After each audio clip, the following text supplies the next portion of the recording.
I love that. So I just had the opportunity to chat with Matthew at 50 Taste of Grey, and I have to say it was a very interesting conversation. And it was interesting because he asked me questions I've never been asked, and he got into pieces of my psyche that I did not think needed to be exposed, but they were exposed in a way that allowed it to be real. And I can't say enough about Matthew's ability to ask the questions that other people might want to ask, but they'd never feel like they should or could. He gets rid of that and says, heck it, I'm going to ask that damn question. So I appreciate Matthew for that. So you definitely need to listen to 50 Taste of Grey and all of his episodes with everyone who he dives a little bit deeper into who they are and why they do what they do. Like right now, I'm really excited to chat with you. So I'm super hyper. I'm glad you're here, and just keep pounding that Mountain Dew, man. Yeah. Now, how do you drink your coffee? Just like this. Watch. Like almost like dropping the cup? Yeah. I can't even hold this.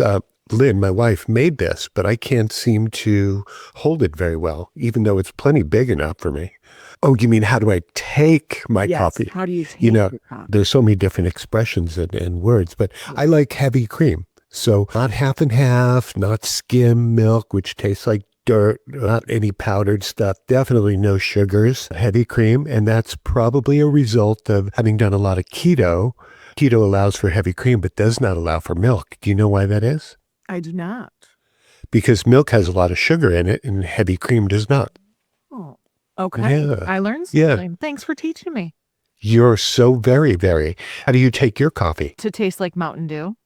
So lots of cream and sugar. I prefer a flavored creamer if I could, like either a French vanilla or I like the sweet cream and then sugar. So it has to be very sweet. I'm not very sweet as a person, so I have to drink my beverages sweet. Oh, okay. So you need to make up for it. Exactly. Yes. So what's the deal with sweetening everything? Are you a little bit of a sugar addict? A little bit. Yeah. Uh-huh. Uh-huh. Yeah. I mean, right next to me, I actually have even more sugar. I'm going to share all my bad habits today. Gummy clusters. Now, explain to me what those are. They are, so I just found them recently, and my mom, who's an amazing mother, decided to get me the family size bag because I was talking about how much I love them. Oh, she's a good mom. She is a good mom. Uh-huh. It was Valentine's Day, so she said, I'm going to get some sweets for my sweet. But they're basically like fruit snacks surrounded by nerds. What's a nerd? You don't mean yourself. Well, no, I mean, I am kind of a nerd, but no, they're, so you know those little tiny, just like compressed sugar? Oh, like sweet tarts? Kind of, but even smaller, like super compressed, probably colored with all kinds of additives that aren't good for you. They make your tongue weird colors. Yeah, so they're gummy snacks surrounded and encased in nerds. It's basically a ball of sugar. I might as well go eat a sugar cube. So what's the deal with this whole sugar addiction? I keep coming back to that. So it probably goes back to when I was a kid. I never really liked chocolate, but I always liked the fruit snacks and the sugar from that. And I was very, very overweight. I became excessively obese, morbidly obese. In my early 20s, I was up to almost 500 pounds. No. And Wow. yeah. So I know I'm only from here up, but I'm very slender now. But I went from almost 500 pounds. I had the gastric bypass, duodenal switch. I had the surgery, and I lost an excessive amount of weight to the point where I actually became significantly underweight. So then now, ever since then, the doctors keep threatening me that they're going to reverse the surgery, even though I'm almost 30 years after the procedure. So they keep telling me that if I don't keep my weight up, I'm going to need to reverse the procedure.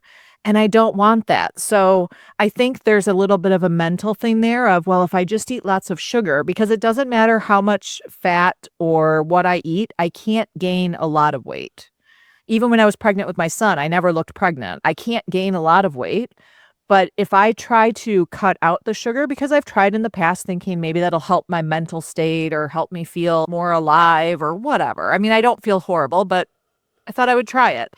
And I will tell you that I lost weight so quickly. So now it's like, all right, well, if I enjoy the taste of it and it's helping me not have to go through more surgery, I'll eat sugar. Sure, sign me up. Interesting. Now, you said you were over 500 pounds and now you're a svelte person, right? Well, I wouldn't say svelte, but I am slender. I am like below average size.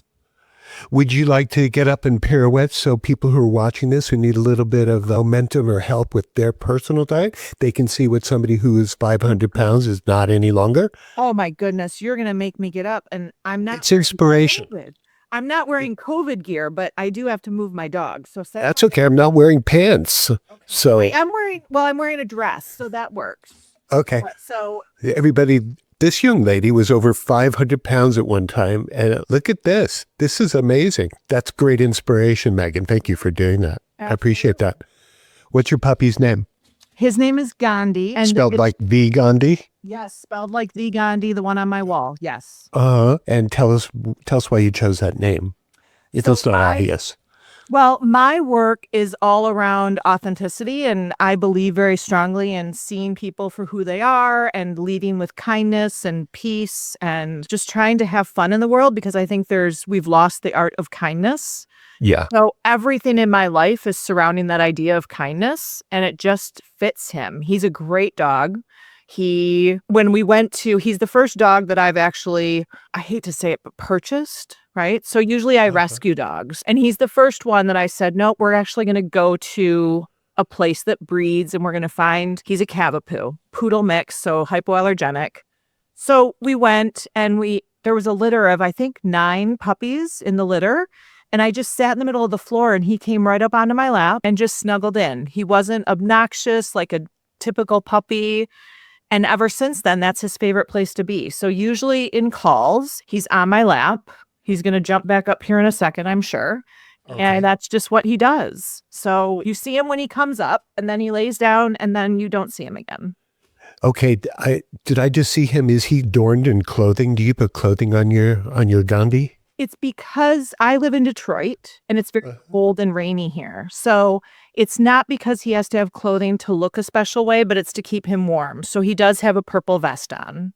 And he's a world service dog, so he has his service vest. Does he communicate to you that he's feeling cool and that he wants a purple vest today? Yes, he talks to me. I mean, if you're really close to your animals, don't they talk to you? Yeah, absolutely. No, I agree with you there. So, we have to circle back now to the sugar thing because, sugar can increase inflammation and make your body a little bit more sensitive to things that maybe allergies might have access to. So is that something you ever thought about? I have not ever heard that. But like I said, I tried to eliminate sugar at one point and I lost a lot of weight. So if it's be allergic to some things, but not have to go under more surgery, then I'm going to opt for the no more surgery.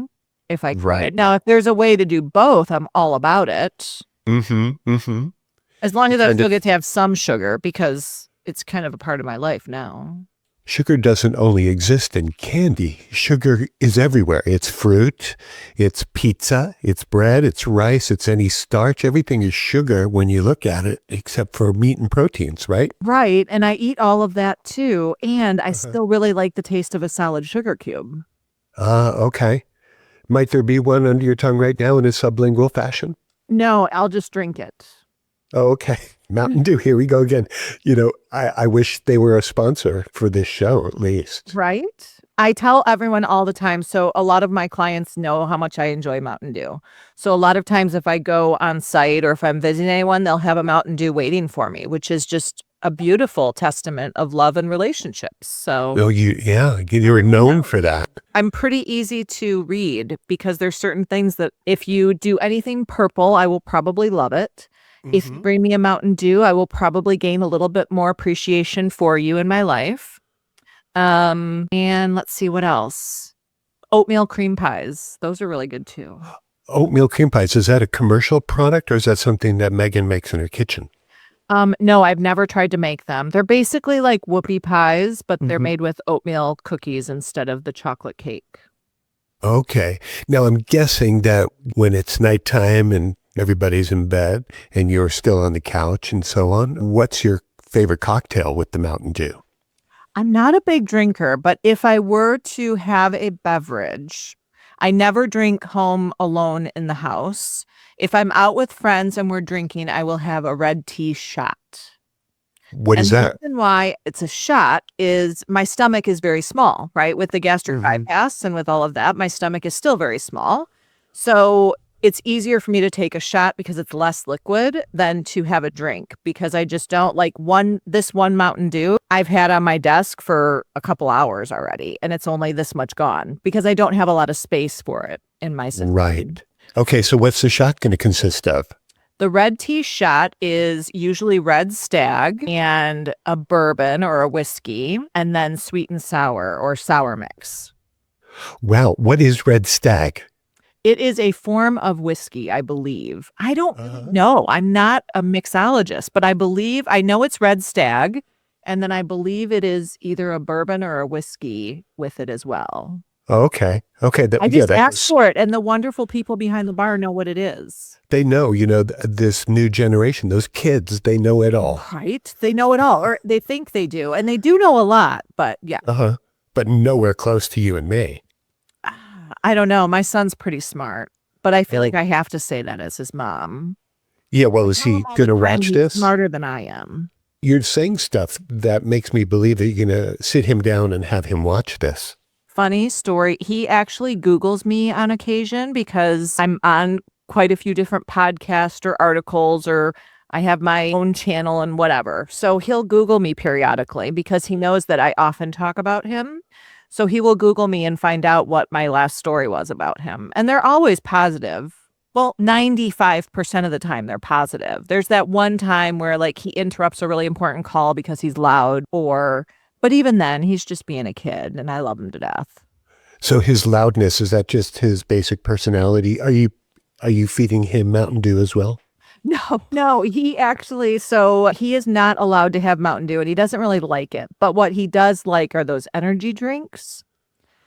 He's Oh. almost 16, so it's like that age. I remember when I was a teenager and energy drinks were the big thing. So I get it, but that's his favorite. So I allow him to have maybe one energy drink a week. Like we go to the Okay. grocery store and I'll let him buy a couple, but he's not allowed to have multiple.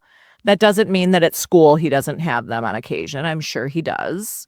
But he's a really good kid. So he's not bad with sugar. He has much better eating habits than I do. So far, this show has surrounded food and intake. Well, I have to ask you, I mean, it is morning there, right? Where you are in Detroit, or afternoon? No, it's afternoon. So it's 3 Okay. o'clock in the afternoon. Okay, so I'm assuming that you've already eaten something today. What have you eaten today? Oh, goodness. This is a horrible question. You should have prepped me so I would have eaten something more honest. You know I don't prep people. I know, but I wish you would have. Let's see. For breakfast, actually, it wasn't too bad today. So for breakfast, I had a piece of quiche that we made for dinner last night. So quiche is a good breakfast food. You bet. And then at lunchtime, I think I had just a little bit of pasta. Yes, a little bit of pasta, like mac and cheese pasta. That Okay. is also leftover because when I cook, there's always leftovers because I never eat a full portion. So I think the quiche was last night's dinner and the mac and cheese was the night before's dinner. I have similar things going on here. There are always leftovers for me too, but it's not a matter of me not eating. It's because, growing up as a chef and in a family that obsessed over food, my mom, even though we were a family of 4, always cooked for a family of 8. So there was always leftover food. So Well, I'm Italian, so there's always Oh. leftover food as well because we cook we love people through food. So there's always lots of food around as well. Prove to me that you're Italian by pronouncing your last name. Fuciarelli. Fuciarelli. Do you do this ever? Well, that's what I tell people. If they have trouble pronouncing it, if they try to add extra syllables or whatever, I say if you shake your hand, it helps. So Fuciarelli. Yeah, I'm half Italian because I can do that. There you go. Exactly. So Fuciarelli is maiden name, or it's not your married name, is it? No, it is not. I am not married. It is my maiden name, but I was actually adopted. So I have no Italian blood running through me. But I believe 100% that when you are raised in an Italian family, you are Italian. Okay. Okay, so give me a little bit of Italian. Do you speak Italian or do you cook Italian? What do you know that's Italian? So I do not speak any Italian. I did take my family. My father wanted to go back to Italy because his grandfather immigrated to the US from Italy. So he wanted to go back. So I took them back a few years ago.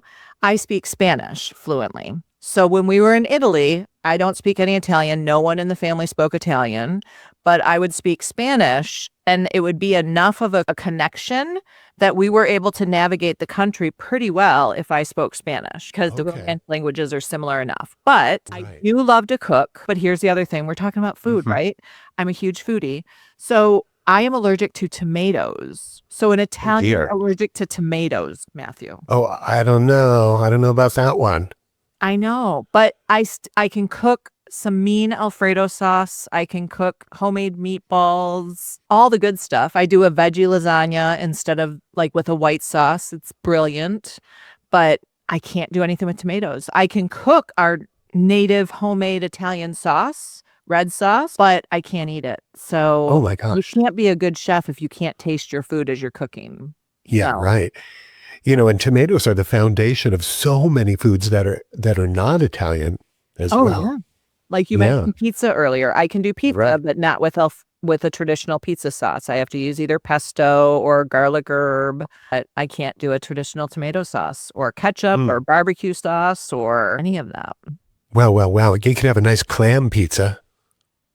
I could. I don't think I've ever had that. My usual is either no sauce, but then all the toppings, which is actually really delicious because in Detroit, we have Detroit style pizza, a very thick bread with cheese up the sides of the bread. Have you ever had it? I've had Detroit pizza a couple of times. It's a big rectangular thing, isn't it? It's usually in a square or rectangle because the edges are where you get the goodness. The edges are where the cheese is baked all the way to the edge and around like the buttery, crunchy crust. So the cheese is on the edge of the pan, inside the pan, and then the crust is inside the cheese. Is that how it works? No, so the cheese is not necessarily inside the pan, but they take cheese and put it all the way to the edge so that when it's cooked in a square pan or a rectangle pan, and it's buttered all the way up the edges. So they take the dough and they put the cheese all the way to the edge of the pan. So it kind of crisps up on the edge where the cheese touches the pan. That sounds good. Now, what's the difference if you were to take a Chicago deep dish versus a Detroit pizza? Are they fairly similar? Not at all. So I actually lived in Chicago for about 20 years. So you're speaking my language here. So Chicago style pizza, they put the cheese first and then the sauce. So it is actually much more of you don't eat Chicago style pizza with your hands. You have to use a fork and a knife, or at least a fork, because it's so moist and so juicy. Like there's just so much sauce on it. So I never really enjoyed Chicago style pizza because I can't eat the sauce. I tried it a couple times in the way I could with no sauce, but it just wasn't the same. And then New York style pizza's okay, but Detroit is my favorite by far. Oh, is that right? Yeah. Okay, since you're such a pizza expert and you're from Detroit, but you know Chicago so well, I have to ask you this question that I ask a lot of people. What is the perfect beverage to have with pizza? Mountain Dew. Oh, I should have thought that you'd say that, but wrong. Here's the thing. It depends. I'm not a big beer drinker. A lot of my friends, it's like their favorite is Yingling beer, which is a Pennsylvania native beer that has recently started to come outside of Pennsylvania. Others, especially in Michigan, will say like a Faygo pop because Faygo is native to Michigan, or Verner's, but I don't think Verner's and pizza goes well together.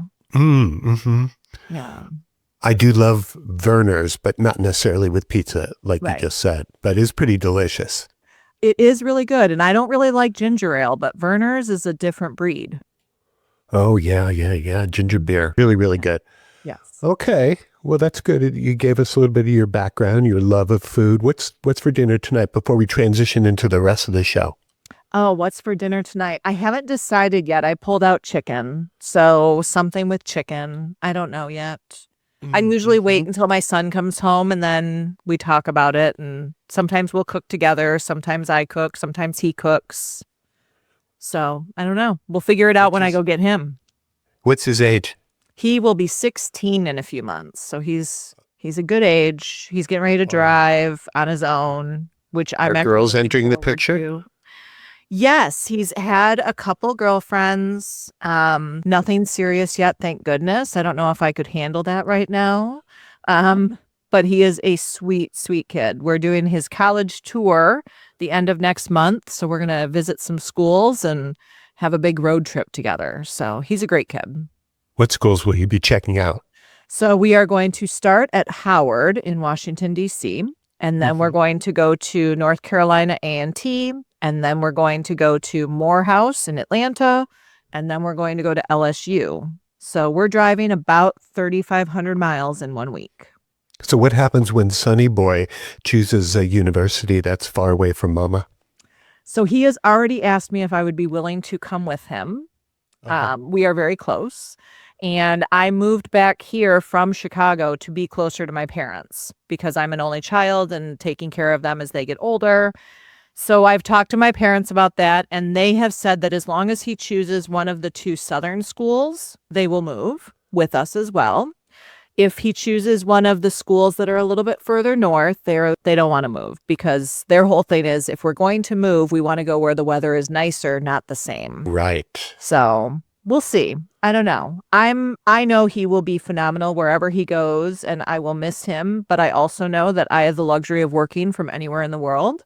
And if I want to go visit him, I can go hang out in Atlanta or Baton Rouge for a week and work from the hotel and take him out for dinner at night. And I'm okay with it. Whatever he chooses. I just want him to be happy. When you are working away anywhere in the world, because you can do that instead of having to go into an office, what exactly are you doing? Are you connecting with people like this through video chats, or are you doing work and sending it in somewhere? Tell us a little bit about that.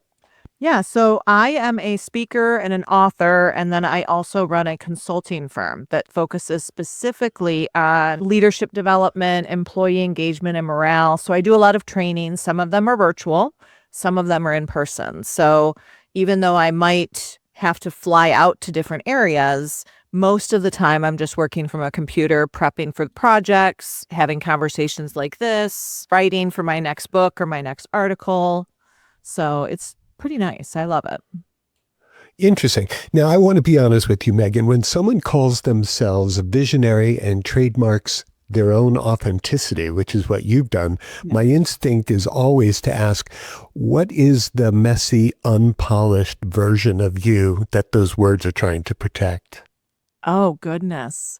So there's a lot of messy unpolished. That's what we kind of started the conversation with, right? Like there's lots of me that are not necessarily the polished versions. And it's just me being who I am. Now, I will tell you that I have I was not like this for the first 30 years of my life. The first 30 years of my life, I was constantly trying to be what everyone else wanted me to be, right? Whether it was through how I spoke, whether it was through what I wore, how I interacted with people, the job I did. I'm a retired school superintendent, and I based most of my adult life up until recently on the title that I held.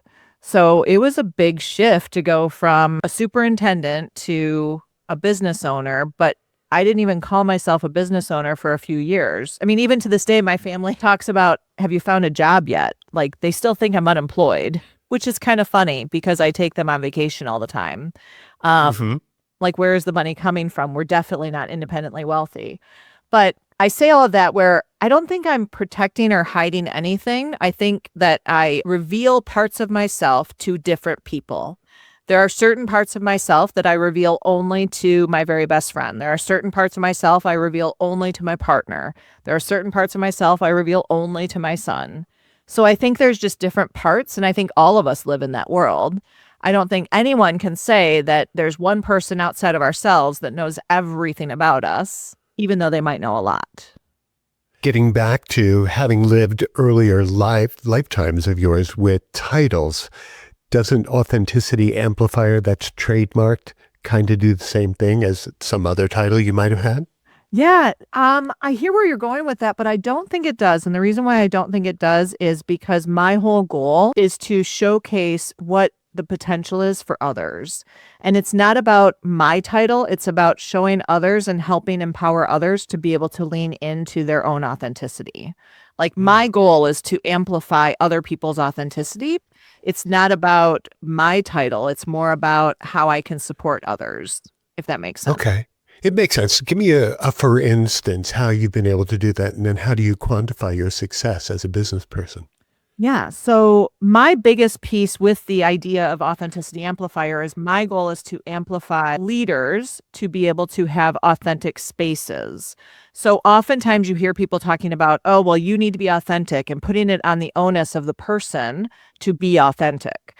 And that's not fair. That's not necessarily the right way to go, in my opinion. In my opinion, it's about helping leaders and organizations and ultimately society be able to accept people for who they are. But we have to start there, right? We have to be able to say, everyone deserves to be seen, heard, welcomed, and valued. So let's bring everyone to the table and have a safe space, that psychological safety, so that people can come into the room and be authentic. So how we do that is we go into organizations, and the first step we do is we conduct an equity audit. So I'll walk you through a school district that we worked with. We went in and we did an equity audit for the school district.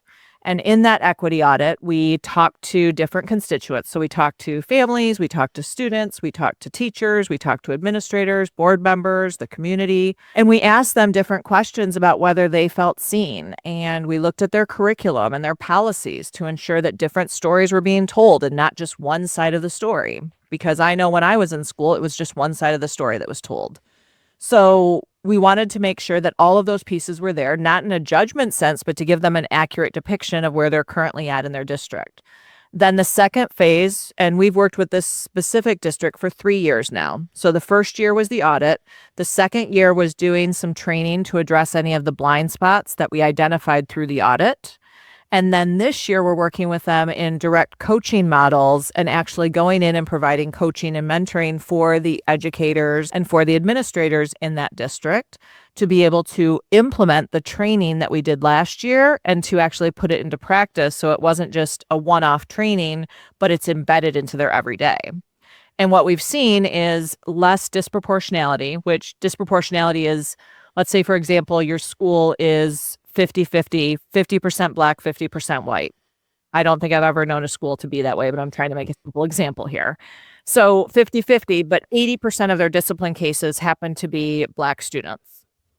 That's disproportionality. And oftentimes that happens because of biases that we hold as adults, not necessarily that we like to have or that we try to have, but they're inherent in all of us. We all have them. So we've seen a decrease, and disproportionality for all groups has leveled out with the exception of one group, and that's the special education population. So that's our big focus for the rest of this year, to level out some of that disproportionality. So all about making sure that everyone is treated with equitable access and that we don't have unfair advantages or unfair disadvantages for people simply because of who they are. Right, right. Now, I heard a lot of jargon in there and a lot of backstory stuff. I'm someone who always pushes back on that because I'm here to reveal personalities and not to discuss jargon and have people explain to me what their backstory is, all related to those kinds of words. Do you ever meet up with people in business who don't want to hear the word authenticity 100 times and disproportionality and words like that you use? Oh, yeah, absolutely. Yeah. It's about knowing who exactly you're speaking to and then sharing that in that way, right? So for schools, we use the word disproportionality because that's a word that is used in their assessments, right? The federal government will dock your allocation or will dock you if you are disproportional. So that's a term we use in schools. So for the school example, that was there. When I'm meeting with corporate, a lot of times it's ROI and why is it important to look at employee morale and employee engagement, right? So it just depends on what kind of case studies or client studies. The other piece is I don't focus anymore. My first book talks specifically about changing the language. So we don't necessarily use the words diversity, equity, and inclusion in our work as much anymore because they're trigger words. Our socio-political climate doesn't allow for them anymore. Right. So we talk about being seen, heard, welcomed, and valued. It's the same idea. People don't argue that people deserve to be seen. People will argue with the idea that diversity is beneficial. Right. And they're really the same thing. So it's just about how you say it, right? Okay. So the gist of it is we help people not be jerks to other people that aren't like them. How do you promote and market your business and what you're doing? I mean, a lot of it, we use basic channels. Our number one kind of driver would probably be either LinkedIn or honestly, our number one source is referrals. Probably Right. 80% of our clients are referrals. Yeah, so word of mouth is key. Absolutely. Word of mouth and really good results because we look at what do you want to accomplish through your work with us? And if we can't help you reach those goals, then why would we want to work with you? I don't believe in taking someone's money just because they're willing to hire us. So I believe in what are your goals? Is that a goal we can help you accomplish? If so, great. Here's how we can do that. If not, we can't help you, but I probably know someone who can. Right. Okay, Megan, tell me a story from your childhood that explains way too much about the girl you are right now. Well, because we're talking about sugar addiction, how about I give you a story about my overweight component? Would that? What, your old self? Yeah, my old self. Yeah. Not necessarily Tell- childhood, but it's before I lost the weight. It's in my early 20s. Yeah, tell us a little bit about that and how it affected you. Yeah. So I want to take you back to, it was June of, goodness, 2001, June of 2001. And I was in the hospital because I was prepping for my surgery. I had just said, all right, I'm going to do the surgery. I had done all the prep work to be able to be in that place. And I was in the hospital room, and you're not allowed to eat for 2 days beforehand. So I had not eaten anything. I was drinking clear liquids. My mom had come in to visit me before I went in for surgery. It was the night before surgery. And she had brought a sandwich for herself for lunch. And she didn't finish her whole sandwich. So she threw it away in the garbage. And later that night, I would say maybe about 3 hours after that, she left the room because she said goodbye. She went back to her hotel room. I was in a hospital out of our local area. She went back to her hotel room, and about 10 minutes after she walked out the door, I walked over to the garbage and I pulled that sandwich out and I ate it. And as I was eating it, I remember crying and thinking, oh my gosh, this is the last time I'm going to eat food. Because they tell you after the surgery, you won't be able to eat solid foods for a while and you'll never be able to eat the same. And they give you all the horror stories. And I know it's just preparation, but they give you all of those stories. And I remember crying as I was eating it for 2 different reasons. First, thinking this is the last bite of food I'm going to have. And then second, oh my gosh, I'm eating food out of the garbage.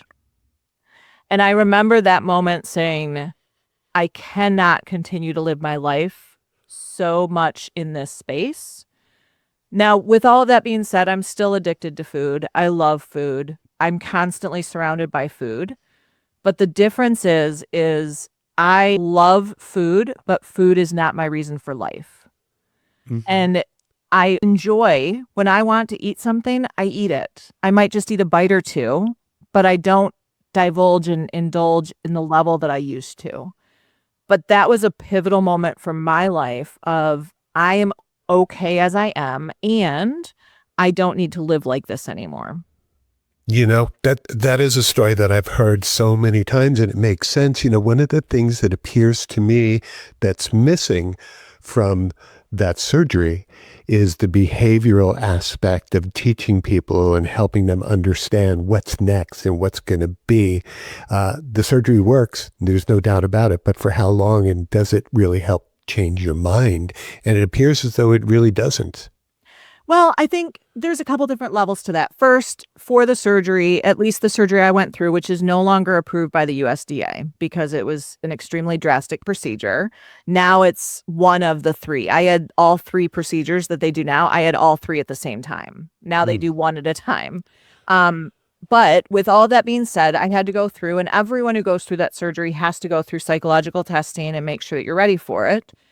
And my mindset about food has absolutely changed because I don't eat to the excess that I used to. It is Right. Well, you absolutely- can't physically. You just can't do that. But that's not necessarily true. And I'll say this, both my parents had the procedure as well. And both of them have gained weight because they pushed past their limit and they stretched their stomach out. The stomach is a muscle. You can stretch it back out. And when you talk about is it a success, I am less than 2% of the population. People don't have success 30 years after like I have. People don't have children and still maintain their weight like I have. So I have completely changed my viewpoint, how I operate. Do I still enjoy Mountain Dew? Absolutely. Do I still enjoy gummy nerds? Sure. Do I still enjoy all the carbs? Yes. And I enjoy it at a level that's still appropriate for my body. And I have changed my mental being with it, because before, when I was larger, I was a closet eater. I ate way too much, but I never ate in front of people because I was afraid of the judgment from people. Now, if I go to a restaurant and I decide that I want dessert as an appetizer, I do it because I don't get the looks, because society sees me as an average size or below average size woman. They don't care what I eat. They don't care what I do. But when I was larger, everyone thought that they were an expert to tell me how to lose weight, what to do, what I should be eating. No one gives me that advice now. Like, once in a while, I'll get a comment of, oh, you're so lucky you can drink Mountain Dew and not gain weight. Or, I don't know, people who just meet me, it's, oh, Mountain Dew is really not good for you. And I'm like, okay, but if I stop drinking sugar, if I stop eating sugar, I'll have to go in for surgery. So it's people making comments before they know the story or before they know the facts of it. But most people, 98% of the people, gain weight after the surgery. It's not a quick fix, and it's not an easy fix, and it's not a guaranteed fix. And I think that's another big piece, is people automatically assume after the surgery that either the person was lazy and couldn't do it themselves, so they get surgery, or they didn't have the willpower to do it, or it's a quick fix and it'll be permanent. I've not met many people that it has been a permanent solution for them. Right. Dieting doesn't work either, and that's been proven over time. It really has to do with your behavioral aspect and approach to this. When people meet you for the first time, take me through that a little bit. When you were really heavy and now when you're average normal, what do they usually get wrong about you? What did they get wrong about you back then, and what do they get wrong about you now? I don't know about what they get wrong, but I can tell you how people reacted to me, right? So there's a specific store that I used to love going into. And when I was large, I would go in and look at their purses or their jewelry because there's no size. And then they never offered any clothes. They never even said, oh, I've got this great shirt for you. Or they never did any of that, because they would just look at me and assume that I wouldn't want it. They didn't know if I was shopping for someone else or anything else. And when I lost the weight, I didn't go in there as I was losing weight. I went in there after I lost the weight again. And I remember going over and looking at the purses and the jewelry, because that's what I always did when I went into the store. And as soon as I walked in, oh my gosh, you're so beautiful. You have to try on this dress. You have to try on this shirt. You have to try this on. And it was the exact same store that I'd gone in so many times before that they had never even thought to engage with me. I don't even remember even having a conversation with any of the associates when I walked in the store before. And even if they knew that none of their clothes would fit me, they could have said, oh my gosh, I've got this great purse that would go wonderfully with your eyes. Something. Yeah. And that's what a sales associate typically does. Sure. They never did that when I was larger. And as soon as I lost the weight, they did that. And I will also say, going in shopping anywhere where there is a commission basis, people come to me and they talk to me so much more now than they ever did. And they assume that I'm going to spend more money on things because I look a certain way. And that's a huge difference that I've associated. And I often get the response of, there's no way you used to be large, especially when they see me in person. On a computer screen, I don't look super slender, but in person, I'm very slender. And people never believe the story when I tell them, well, I used to be overweight. Or when I talk about things, they're like, oh yeah, what, 20 pounds heavier? No, try almost 300 pounds heavier. Right. So there's just that big difference. So do you still live life as a fat person, even though you're now slender after the surgery? Oh yeah, I think body dysmorphia is a huge piece. And I don't think anyone who grows up being large, I was always large. I remember in second grade, I was 78 pounds. And I don't know why I remember that, but I remember it. Second grade, 78 pounds. That's very overweight. And my last name, Fuciarelli, that was my last name as a child as well. And my nickname was Food and Deli. Oh. I've always been ridiculed and made fun of for my weight. It's always been a part of who I am. When I look back at pictures from high school, I wasn't that big, but I was bigger than everyone else. I didn't really get to the height of my weight until after the college I did not have the college 15. I had the college 200, right? But after college is when I really started to gain all of that weight. But I was always made fun of, and the stories and just all of that. But I still look in the mirror. I still see a bigger person. I still am kind of confused when I see a picture of myself that looks more slender. I'm like, wow, I'm really that slender. Really? Like, I don't see that. Mm-hmm. But I think it's gotten better over the years. I mean, I feel good about how I look now, but it's still a part of you. When that's a part of your psyche, when that's ingrained in you, that's who you are. Do you think that people who grow up being larger than life, so to speak, spend more time developing their personality and their smarts to kind of counteract the fact that maybe people aren't paying attention to them or aren't as attracted to them, so they work harder on themselves interior? I think there's an element of that. I also think that as a bigger person for myself, I really focused in on just being kind to people, and I tried so hard to have friends.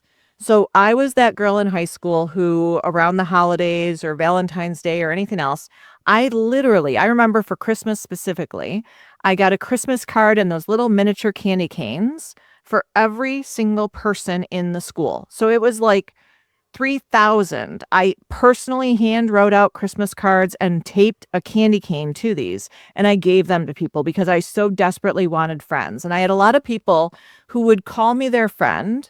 They would call me on the landline, right? But they never wanted to be my friend in school. They never wanted to be my friend around other people, but they wanted to be my friend in private because they knew that I would take care of them. They knew that if they ever needed anything, I would give my shirt off my back for them. But they never wanted to own up to being my friend. So with all of that being said, like high school graduation reunion times, and we had our big 30-year reunion and all of those pieces, right? And people are being so nice. And it's hard for me still to this day because I remember what it was in high school. And I know we grow up and we become different people. But I think that's a piece that most people would not recognize or think would be a part of my story because I am so outspoken and I am fairly confident in who I am and what I do and how I operate in the world. It wasn't always like that. I mean, I can walk into a room and pretty much make a friend if I wanted to. It wasn't always like that. Let's talk about friends for a little bit. How many friends do you have from the old Megan that have carried over to now? And that being said, do you have a best friend? You're hitting on some points here. So if I think back to the old Megan, that would be like high school Megan. I don't have any friends from high school, really. I have some people that when I see them, we're nice to each other and we will chat, but it's not like, oh, it's my birthday. Why don't you come over and hang out? Like I don't have any of those relationships from high school. From college, my college roommate and I know that I could call her at any time. She can call me at any time. We live far apart, so we don't see each other very often, but I would still consider her a close friend. She's probably my oldest friend that I would still communicate with to this day. My best friend now is actually one of my exes. We dated for probably about 5 or 6 years, and we were super close. We loved each other tremendously, but we just realized we weren't the right fit for each other for the long-term components. So we have a lot of love for each other, but we're not in love with each other. But we are each other's best friend. He calls me all the time and he calls me his best friend. I call him all the time and I call him my best friend. My son knows him and calls him periodically because my son was around when we dated. So it's Mr. So-and-so, right? So, but he is my best friend and he knows every aspect of me, the good, the bad, and he still thinks I'm amazing. And I think that's the part that in society we're missing. We need more people like that. But he's definitely my best friend. I would do anything for him. We've both had health crises over the last couple of years and we've been there for each other. But yeah, my whole thing with that is I'm very close to a lot of my exes. And my whole thing is if I liked you enough to date you, why wouldn't I like you enough to be friends with you? Just because we didn't work out doesn't mean that we can't be friends. Right. Is your son's father an ex-husband of yours? No, he is not. I never married his husband, or never married his husband. I never married his father. I never married his husband either. But no, I never married his father. His father is not in the picture at all. I've been a single mom throughout my son's entire life. Oh, the whole way through. All the way through. I tried to have him around to co-parent for a while, and it just did not work out. And I believe I've been pretty open about this, but his father was very abusive. So it was just not healthy for me to be around him anymore. And after he did that more than once, and I had more than one restraining order, then the judge actually took away all of his rights, period. So my son is not involved in his father's life. Help me understand how a smart woman chooses an abusive partner to have a baby with. So I did not choose an abusive partner. I chose someone who I loved. And after I fell in love with him and had his child, he became abusive. And I think that is, I think that's a big differential to make, and often an assumption that's made, right? Of, well, why would you choose someone like that? I didn't. I chose someone that I loved and treated me very well.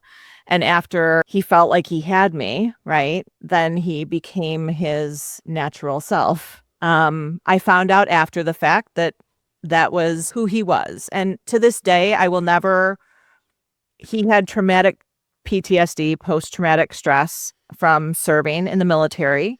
And he gave me the greatest gift of all time. My son is the most amazing human I know. So I can't say anything negative about that, because he gave me my son, and he had to be pretty amazing to create the amazing human that he did. And he made some horrible choices, and he did not treat me well. And the best lesson I can teach my son is, if someone is not treating you well or treating you with respect, you remove yourself from that situation. That was the best story I could teach my son. So it makes me wonder, given the way that you characterize your son's father, what's the relationship like between your son and his dad? He doesn't have one. He doesn't have one. So no, he wants nothing to do with him. So, and I did not implement that. So I always, throughout life, his first 10 years, I never said one negative thing about his dad to him. I actually, for the first 5 years, I encouraged him to spend time with him. I said, that's your dad. You should go spend time. And his dad never really showed up. He never, in the first 10 years of my son's life, I think my son's father spent maybe a couple hours with him total. He just was never present. He would promise my son he would be there and not show up. So my son started to get those opinions, and now he's 15, almost 16. If you ask him right now, what if your dad called you? He'd say, I'd hang up on him. He doesn't want anything to do with him. And that's because he's made that decision. That was something, being adopted myself, I did not know my biological father. I did not want my son to have any resentment or to feel like I kept him from his dad. So I made it very clear that that's your dad. He loves you. He loves you in the way he knows how to love you. Make a relationship if you want to. And he never wanted to. And now he's very vocal about not wanting to. In your heart of hearts, Megan, do you think that children need more than one parent? Whether it's daddy energy they need, feminine, masculine, a village, or anything to be the best and biggest person they can be? I believe that a child that grows up with a village has more success abilities than a child who grows up alone. And I say those words very specifically because I don't think it needs to be just biological parents. I don't think it needs to be one parent, 3 parents, 7 parents. I think it needs to be a village. I believe that every child deserves to have as many people in their lives that love them and care for them. And I believe I've given that to my son. Like, my parents and I are his village, and all of my friends that he calls aunt and uncle and Mr. and Miss. So I think it's important for children to have as many people around them that love them as possible.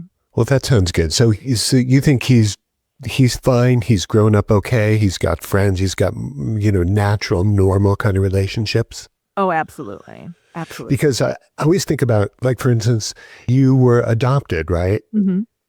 And now you're a single mom. And I'm just wondering, do you think that there's any part of your past that's maybe in the DNA that gets passed along to Sonny Boy, and that maybe he won't be able to fulfill a partnership in the future, or whether that even matters? Yeah, I think there's a lot of pieces within that, right, Matthew? I mean, my first thing is, I'm single because I choose to be, not because I can't have a relationship. So I could be married right now if I wanted to be. I could be, there's lots of things I could be if I wanted to be, but I've chosen to be a single parent, and I've chosen to be single right now because that's what's good for me and my lifestyle and for my son. So I think teaching your children to be whoever you are is what's most important. So by me saying I am a strong, independent woman and I'm okay being single is teaching him that he doesn't have to subscribe to the norms of society and get married and have kids and have the white picket fence. So I want him to be whatever he feels is best for him. Now, if you ask him right now, he knows he wants to be a dad. He wants to have children. And I actually he was talking to a friend of his, and he mentioned the conversation to me after the fact. He said, my friend asked if I'd be okay being a single dad. And I said, how'd you answer? He's like, if that's what I choose, I'm okay with it. Like, Right. I want him to be okay with whatever he chooses. So I don't think it's in the DNA. I do think that we learn from our experiences. We either learn from our experiences or despite our experiences. Mm-hmm. So I have chosen to do things very differently than my mother did. My mother, after divorcing my biological father, married another man, and that man became my father. He adopted me. I never knew that he wasn't my biological father until much later in life. Mm-hmm. That was a choice she made. I love that choice because it gave me a father.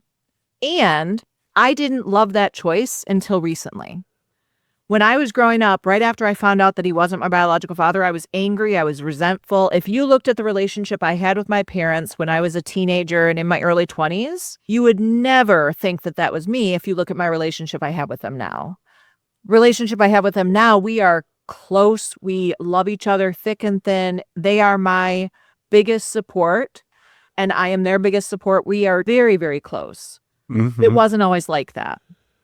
Right. Right. And after my son's father and I broke up, I could have gotten into another relationship and gotten married, and I chose not to because I have to say it, I kind of like being a single mom. I don't have anyone else to ask questions of. I don't have to run ideas through anyone. My parents are super supportive. If my son needs something and I'm not available, they help out. So it's all good. There's nothing, I wouldn't change it. Okay, so it doesn't feel like anything at all is missing for sure. I don't feel like are there times I wish I had someone next to me? Sure, but I can meet someone if I wanted to. Right. Yeah. That makes sense. Now, I was reading a little bit about you in your bio, and it seems like you really push back on cancel culture, which I think is a really healthy thing to do. When has staying in a conversation with someone who opposes your viewpoints ever been harder than it is nowadays, right? It's so hard now. I mean, that's the whole point, right? Like, just in these conversations, even in this conversation, we can say something and I'll say, well, I don't think that's necessarily the case. Here's what I think, right? And it's about, I hear you, I respect you. And today, people don't do that. If they get uncomfortable or they get defensive, their blood pressure rises, their face turns different colors, they get angry, and they're almost projecting that anger at the person they're speaking with instead of just acknowledging that we have different lived experiences. We have different knowledge bases. But yeah, today it's ridiculous how much we can't just listen to one another. Right.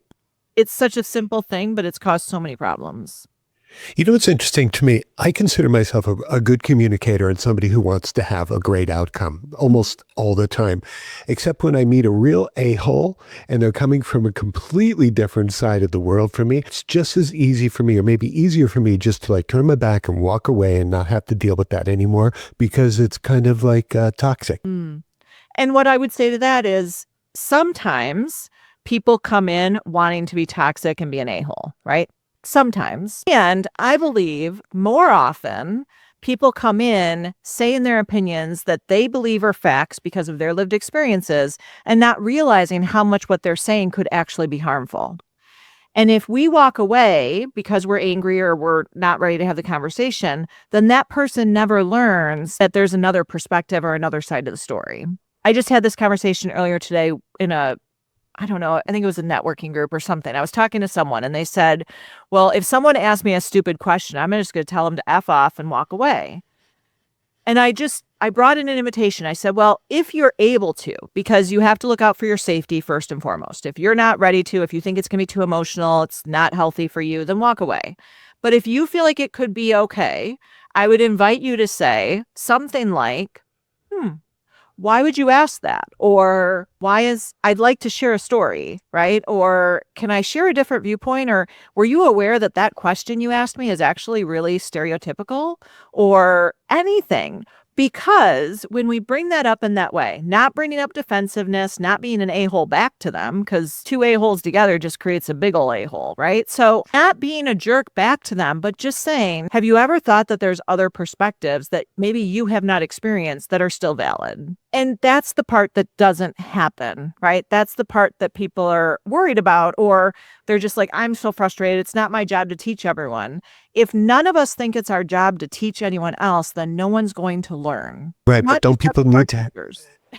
don't they need to have a willingness to learn? A lot of people just lay it on you. And sometimes maybe it's valuable to call an audible and not even deal with it. Life is finite, you know? Absolutely. And that's why I say like the safety piece has to come first, the psychological safety. And one of the things I ask people to do is ask the person, I have a different perspective. Are you willing to hear it? Right? Just starting with that. Don't just go in because then it seems patronizing. If you just go automatically into, well, that's wrong and this is why, you're just as bad as they are. Instead, I have a different opinion, or, I've got some different lived experiences. Can I share that with you? Or I'm curious if you'd be open to hearing another side of the story. And that's where we fault each other because we're so set on, I have to be right, you have to be wrong. Or we enter into conversations with the intention of proving the other person wrong and ourselves right, instead of going into the conversation to hear and to truly listen to one another and actually maybe learn something new that you hadn't learned before. Right. Sometimes when I put myself out there in a moment of kindness and try to relate with the person, it kind of almost feels like a radical act instead of a soft one. Because kindness has become a radical act, which is so sad to say in itself, but it has. Mm-hmm. Absolutely. The whole 2020 lockdown thing, how did that affect you, your son, your family, your work, your business, all that? So family-wise, it impacted us pretty significantly. Like I shared, my family and my parents and I are very close, and they have a lot of medical issues. So when we were separated, we had to make that decision. Were we all going to cohabitate so we could be together? What was that going to look like? And I have some immunity issues. My parents are older. They have some immunity issues. My son was born 7 weeks early. He has some immunity issues. So we all vowed to not go out in public. We all, if we had to do anything, get gas, anything, we masked up, we gloved up, we did all of that.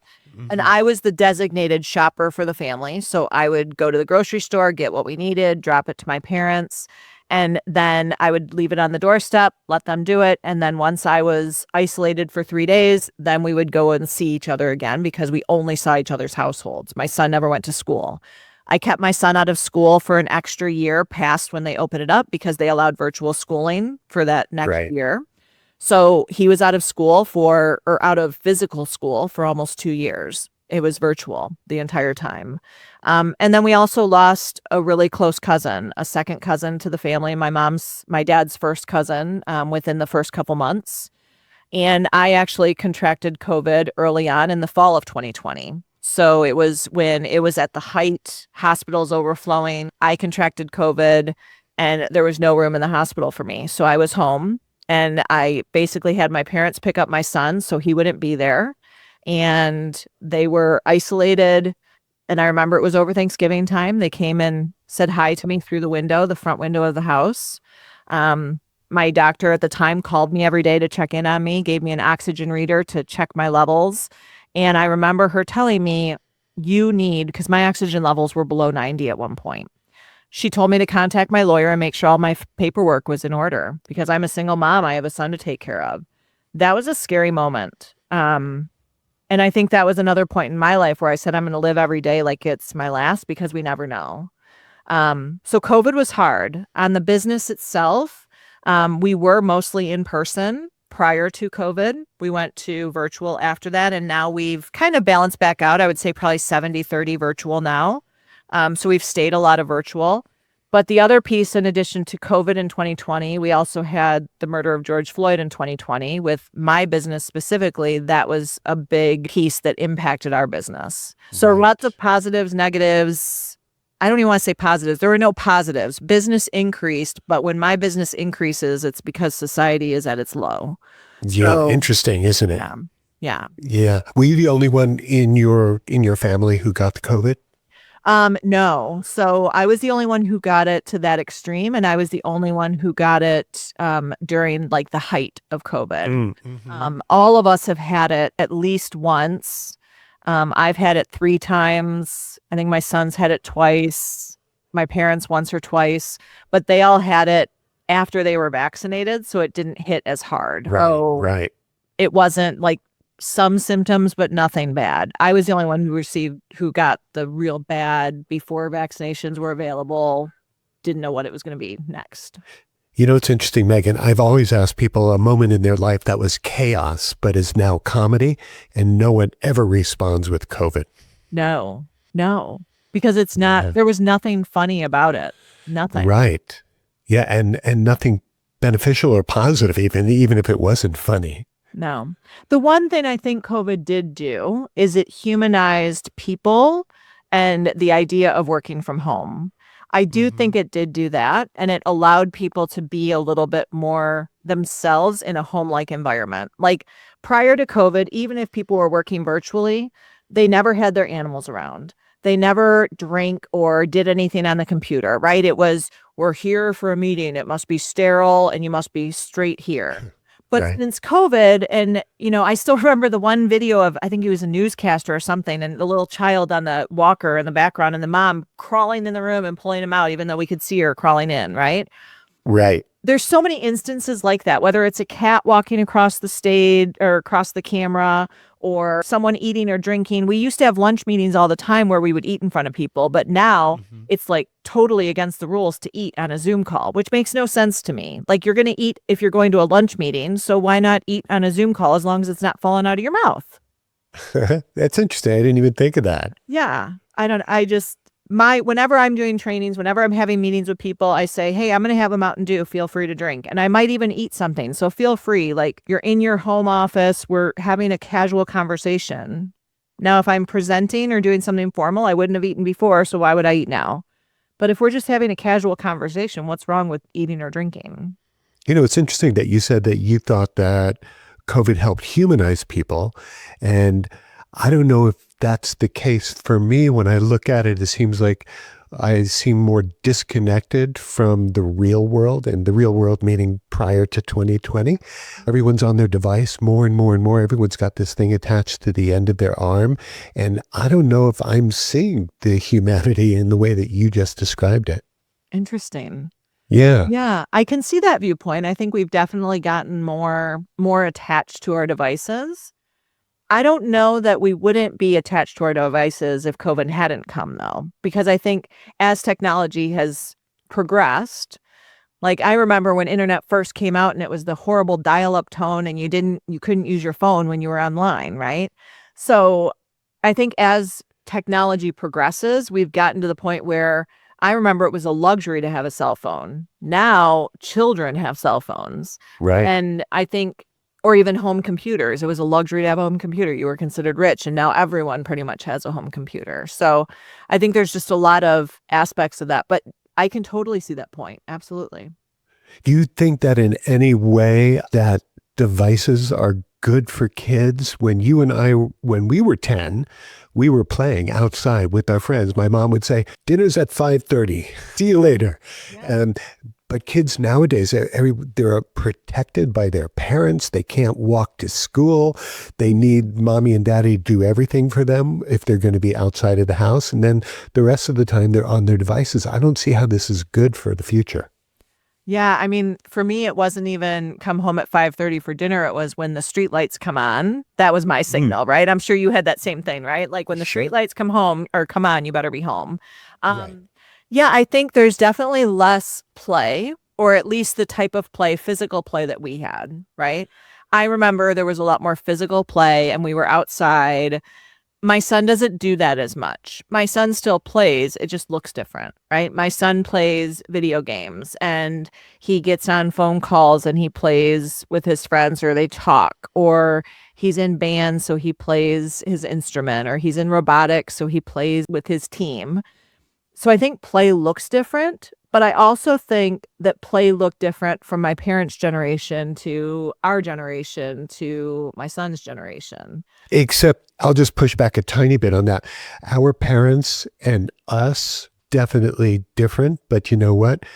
Us to our kids is a bigger jump because socially, you and mom and dad were much more connected than us and the generation after us, right?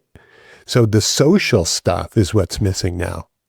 Yeah. And another piece too, as you're speaking, like I'm thinking about my parents growing up. And my parents growing up, they never had any interaction with anyone who was different from themselves, right? Like segregation was still part of the mix. Like my mom tells stories of seeing people being asked to move.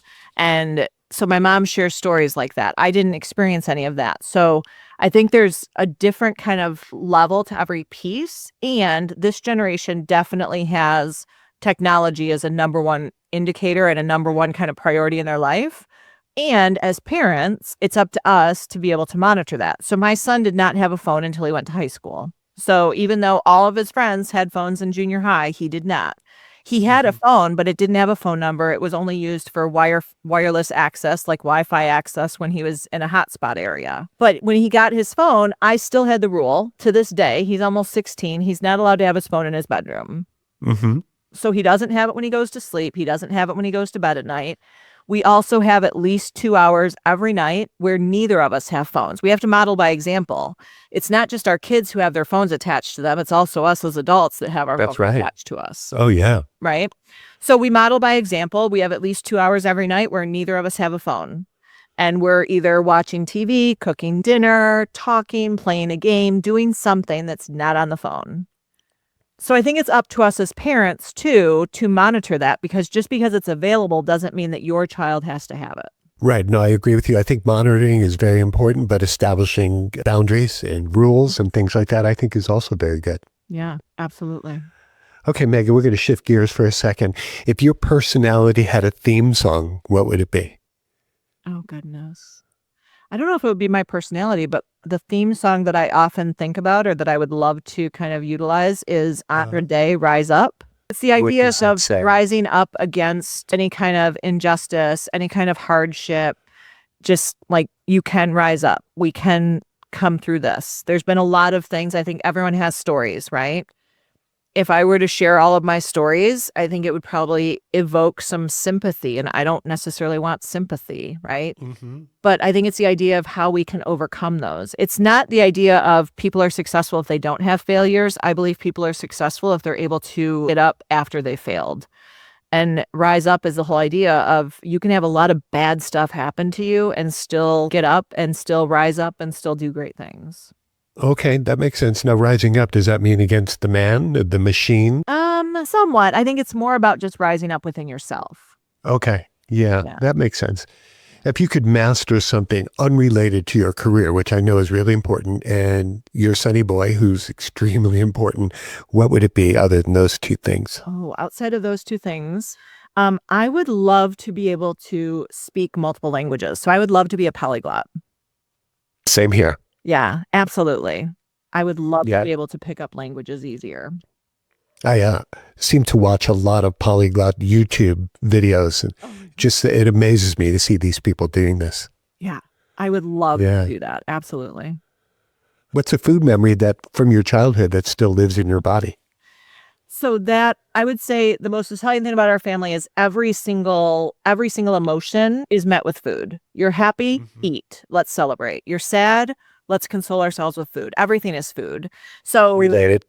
Yeah, like everything. And with food, like food memories, there are certain meals that we have on certain days of the year. And if we don't have that meal, it feels inauthentic. It feels not right. It feels yucky, right? So Easter, we have to have a ham and scalloped potatoes and asparagus with cheese sauce and banana bread. And like, it has to be that. And if one of those things is not there, it does not feel like Easter. And on my birthday, it has to be a certain kind of cake. And if it's not, then it's not my birthday. And like, there's just everything has to be certain things, and they're all related to food. What is the birthday cake thing? Is it your demand upon yourself or what someone might be cooking for you, like mom? Yeah, so mom is the baker of the family. I'm the chef of the family. I cook. Like, I'm the one that does all the meals. I love to cook. My mom is the baker of the family. She does all of our desserts. And my dad is the griller of the family. And I told my son he has to pick up all three because it's just him. He's an only child and I'm an only child, so he's it. So he's got to be all three. But for me, it's a banana cake with cream cheese frosting. Okay. Yeah. The cream cheese, the powdered sugar, a little bit of lemon, a little bit of vanilla. Yes. Okay. That sounds good. Now, if someone had to understand you through one single dish that wasn't your birthday cake and it wasn't the Easter meal, what would that dish be? Probably chicken Caesar pasta. And that's a recipe that I created. But the important part about it is everything has to be prepared separately. None of the pieces taste as good alone as they do together. Oh, yeah. I know that seems poignant. Like, I thought about it beforehand, but as you were saying, I'm like, oh my gosh, that's totally it. Because you can take different parts of me, right? There's someone who knows me as the speaker. There's someone who knows me as the teacher. There's someone who knows me as the mother. But all of those parts are okay separately. But together, they make me who I am. The sum being greater than its parts. Yes, I love that. Yes. They're very good. Now, I want to go back to Easter for a second. Now, I was born on an Easter Sunday, but I don't celebrate Easter. So you mentioned ham, and I know ham is a big thing, but is a ham bone a big thing? Because one neighbor of ours brought me a ham bone stripped of almost all its meat after their Easter family celebration. She gave it to me because I'm a chef, and she thought maybe I would know what to do with it, but I didn't say that I didn't know what to do with it. Can you tell me? Oh my gosh, a ham bone makes the best bean soup. Okay. Or you could also use the ham bone and some of the marrow and stuff from the ham bone to make really good greens. Okay.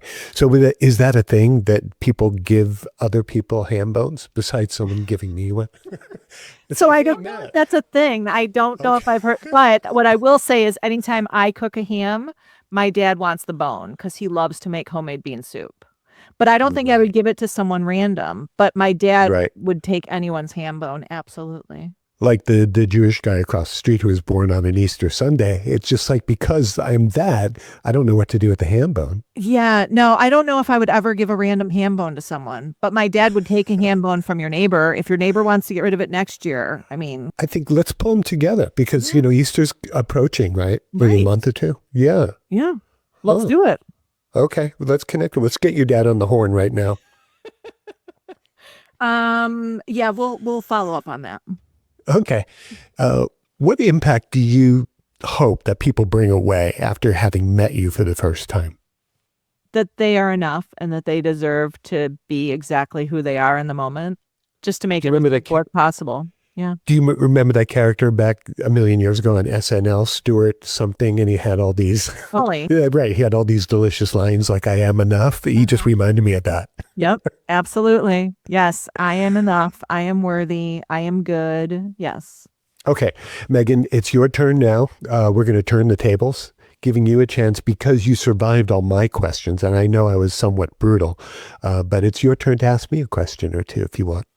I would love to. So I would like to know a little bit more about why you do this podcast specifically. I have no social life. I don't have a best friend. And this is my opportunity to meet smart, dangerous, feral, delicious people.